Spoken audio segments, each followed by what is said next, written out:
Right, let's focus on the title race now. Manchester City went top of the Premier League last night for the first time in over 200 days. They beat Burnley 1-0 and lead the way with 5 games remaining, but only on goals scored. Let's speak now to former City defender Nedum Onuoha. Nedum, thanks for joining us on Sky Sports News. 209 days we worked out Arsenal were top of the league. City weren't top since the opening week in August. After last night, how significant a moment is that, psychologically maybe as well? I do think it is a big moment psychologically from a City perspective, but the fact is the ball's now in Arsenal's court. I think Arsenal play this weekend in the league, whereas City are playing in the FA Cup, so Arsenal have a chance again to go back to the top.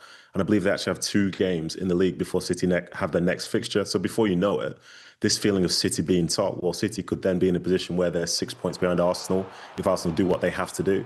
So I think it is significant from a City perspective to really be in a title race, because I think for most people, a month or so ago, it almost felt inevitable that Arsenal would be taking the title. I think City dropped points away at West Ham, where Mavropanos scores with West Ham's only shot of the game, and it felt like the title was probably done at that stage. But for the way that football is, you know, these things can start to happen, and the belief is there. Now we have a genuine race on, whereas, you know, not too long ago, I thought it was just going to be a procession for Arsenal.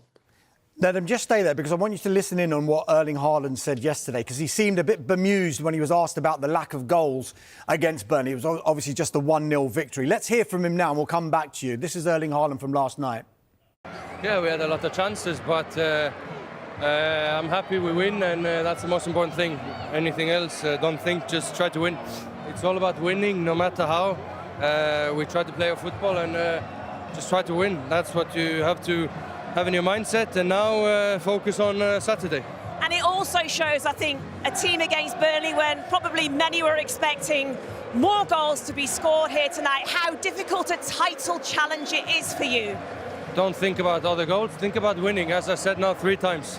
And you keep that mood going as well in the dressing room, because I imagine it will be a bouncy dressing room despite the 1-0 scoreline here. 1-0 is amazing, I'm super happy. I don't know why you keep on asking me that. I'm super happy, we win and we get 3 points. And as they sing, we are top of the league, so be happy. Right, so Nedum, he doesn't understand why Juliet Farrington kept asking him the question about the goals. But we're now 5 games from the end of the season. They are level on goal difference. Many people looked at this game last night as maybe a way that City could stretch that goal difference, give them a little bit of comfort maybe. The 28 shots they had yesterday, does it feel now on reflection that it maybe was a bit of a missed opportunity in spite of what Erling Haaland just said there? I think at this stage of the season, this is where you see a real split between the playing side of the game and the watching side of the game. Because for people on our side of things, we're watching that game expecting City to win. So if we expect them to win, we expect them to try and run the tally up, because we're thinking, oh, it could come down to goal difference and so on. But for those guys that were out there on the field, like Burnley overall made a good go of it. Obviously, they have been relegated now because of that result. But in the last minute of the game, Burnley are finishing with a corner kick with a chance to sort of tie and make it 1-1. Like, that type of stuff does matter. I think the primary objective for City, for Arsenal, before anything else, is securing a victory. If it happens to come with a ton of goals, then that's brilliant. And, you know, Burnley haven't been fantastic overall this season, which is obviously one of the reasons why they're down. But I think Haaland understands that before the game, it was a chance for them to go top, and top is where they went.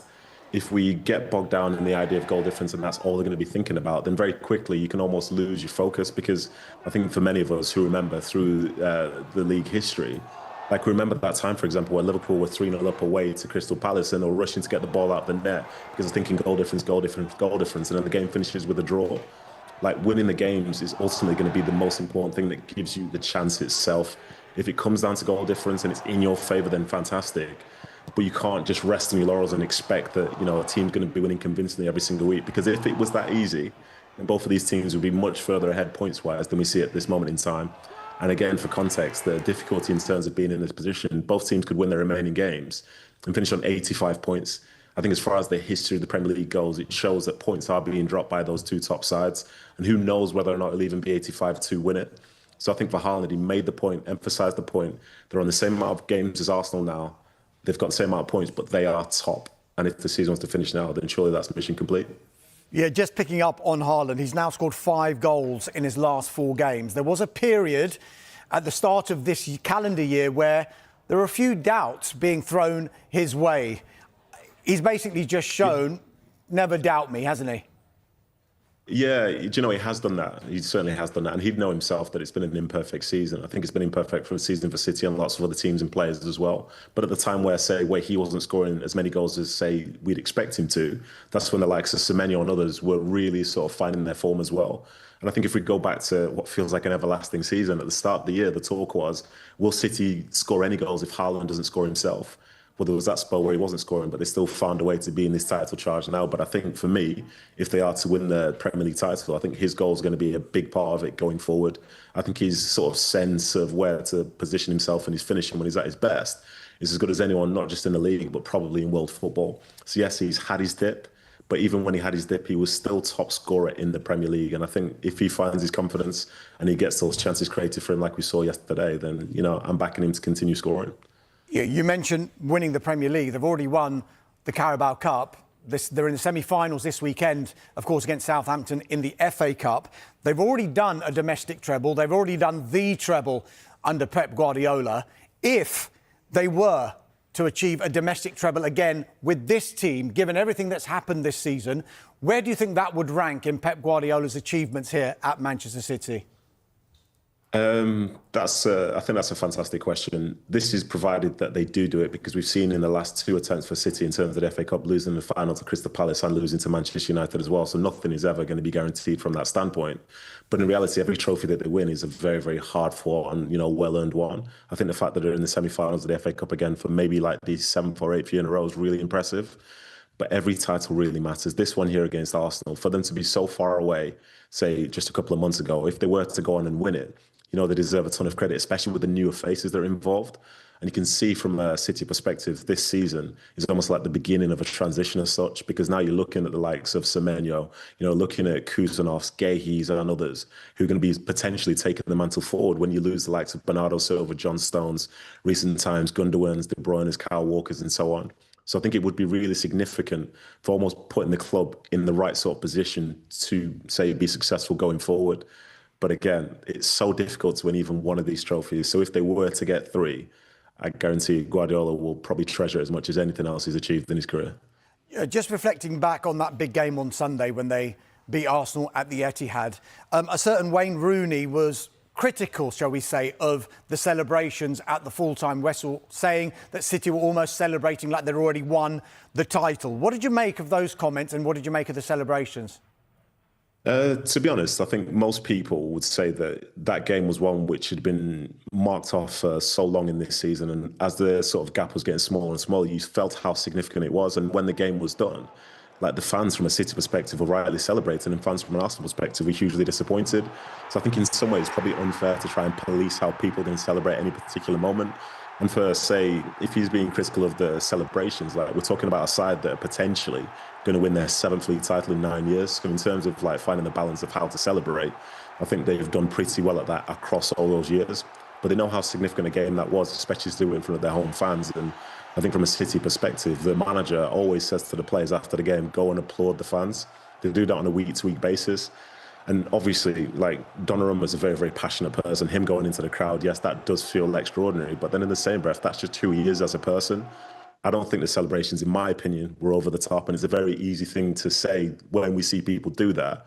But, you know, you've got one of the most successful managers in Premier League history in charge of that group of players. I think if ever there was going to be a group that wouldn't overdo something, whether it's on the field or off it, I think it's going to be that group under the stewardship of Pep Guardiola. Nedum, incredible record, isn't it, in April? It always seems to happen with City and Pep Guardiola when it comes to the business end of the season. I think you mentioned it earlier on in this interview, but do you feel now that they're top and because of their performances historically during the end of the season, that the psychological edge is now with City? That's a good question. I think they've got players within the squad who've, you know, tasted success before, know how difficult it is and know how like fine the margins can be. But in terms of the psychological edge, I think you can almost balance it out in some ways because you know that Arsenal will be able to find some form again. And the fact that the two teams don't have to play against each other again, well, you know, they're having their own separate battles. I think the interesting thing this year is the fact that Arsenal were in the semi-finals of the Champions League, and many people, fancied them to make it to the final. So 2 games against Atletico, whilst mixed in with the league games, offers us a chance to see like what they're really made of. But then from a City standpoint as well, if we're going off just general like league position, then their games, like on paper, are essentially tougher playing against the likes of Everton, Bournemouth, Crystal Palace as well, to name those 3. So, and obviously Aston Villa as well. So I think psychologically, as Guardiola's been there, he's done that, he can remain calm. And I think Arteta gives off the same sort of energy. But for those players, they've not really experienced what it's like to get across the line just yet. So I wouldn't necessarily expect them to understand it. But I guarantee that, they'll be ready for it, because this dip in form that they have now, this isn't who they are. And I think who they are might manifest itself between now and the end of the season. Right, Ned, I'm going to put you on the spot now. Talk us through your predictions for this run-in. How do you see it all playing out? So I'll be honest, because you caught me at this exact time on this Thursday, I feel as if City are going to get it done. But I feel like it's going to go to the last game of the season. But I'll be completely honest with you. If you were to ask me tomorrow based on how I felt, I might have said the opposite. But then again, this is very much the sort of predictions of somebody that supports Manchester City and believes that they can do it. So I will hold my hands up and hope nobody takes too much offence to that. But I think Arsenal are more than capable of winning the games that they have left, and then leaves those 2 tough games for both sides. I think for City, being at home to Aston Villa, being at home might be a big deal. And I think for Arsenal, playing against Crystal Palace side that do not give up a ton of goals, this Crystal Palace side who are turning into form, who also might be in the final of the Conference League as well. I think the energy could be really, really high there, and they want to finish the season on a high. So I see it going with City at this moment in time, but maybe that's just because that's how I want it. And in reality, maybe it'd be much tougher than I've predicted.